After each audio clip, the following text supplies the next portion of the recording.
Hello everybody, this is James. I'm going to be taking you through my 2011 Chevrolet Express wheelchair accessible school bus, which I'll be converting into a Skoolie.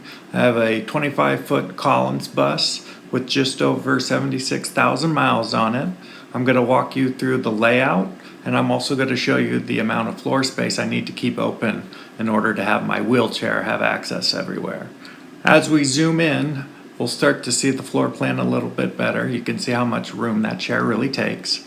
In the far left corner, we're going to have the Murphy bed. I found that's going to be an extreme saver of space, which is going to be very ideal. I also am going to be having a mini fridge, of course, because I need all my snacks. This counter space actually is over 9 feet long, so we have a lot of counter space, which is quite nice. I'll be installing a sink as well. It's just going to be a little 12-inch by 12-inch bar sink, just to get me the water I need to make my coffee and anything else, really. The belle of the ball that's going to be on here, of course, is going to be the 42-inch LCD TV. That's going to be used not just for watching TV, but also gaming, and I'm also going to hook it up to a dash cam so I can see out the front window using that TV, so that'll be pretty sweet. When the bed is all the way out, you can see how much more floor space it takes. Actually, if we were to back it up, you'll come to find that there's 20 inches when my Murphy bed is set up, 42 when my bed is set down. So a considerable difference, obviously, in space. The other thing I'm going to be including is on my Murphy bed, I will have a table on a hinge that will come out, so I can have about 4 people be able to sit around something like that. Alright, why don't we go inside and see what this fun bucket's going to look like. As base cabinets and upper cabinets, I actually use tool cabinets for a variety of reasons, and I'll go into why that is. Of course, I still have my mini fridge in there, and to the right I have my Hoyer lift, or my lift that gets me in and out.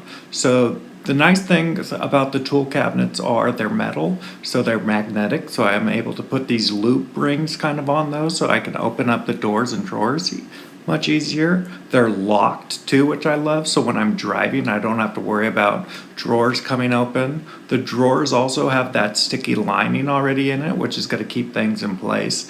I think that's going to have a lot of value. For my countertop, I found a pretty cool diamond plated rubber that I'm going to use. Hopefully that will keep things from moving around as well. I'll use that same material as a backsplash up there. And then of course I have my bar sink, the 12-inch by 12-inch I'll have in there. And again, on the very right, I will have my Hoyer lift that's going to take up quite a bit of room. Alright, as we look at the other side of this crash pad, you'll see that I'm going to carry over to the same theme. I'm going to have my Murphy bed made out of what's going to look like a garage door. I'll have additional storage above it and additional storage above the current windows. When my Murphy bed does go down, it exposes the 3 windows in the back, which gives me a lot of natural lighting, and I actually have a bed that's going to be electronic. I'll have a Hoyer lift also that's going to pick me up, put me into bed, get the heck out of our way for the people who can walk and hit their heads. When the Murphy bed does get shut, we do remember then we have that table that will fold down that I can drive right up to. Alright, now let's look into my power usage and what I'm going to need. Obviously I have my 42-inch LCD TV. I'm going to have my mini fridge that I need. I also have a Keurig coffee maker, obviously need caffeine. I'm going to have my Wi-Fi. Anybody with advice on that would be great. My Xbox machine, because I'm a nerd. My Amazon Alexa, because it'll allow me to turn on a lot of things virtually. We have my Hoyer lift. We obviously have my tablets, and we're also going to have my electronic bed. So the plan, what I plan on trying to do is use propane. I'm going to be using propane for my cooking needs, and then I'll also be using propane for my heating needs as well. The last thing I'll use my propane for also is for any of my hot water needs. So I'll be using that heat source And I figure at this point I might as well get a generator that also runs off of propane. So the questions I have now going forward with all of my other devices that need power is batteries. What batteries is it that I should really be looking into? How many amp hours and how long can I keep those charged? Solar. Solar is also something I will utilize in order to help try and trickle charge these batteries. And then I have inverters, chargers, everything else that goes along with systems like this. And at this point, my eyes are starting to cross.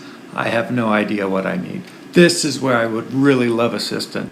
I really appreciate any assistance people can provide, and I look forward to seeing you all on the open roads come summer.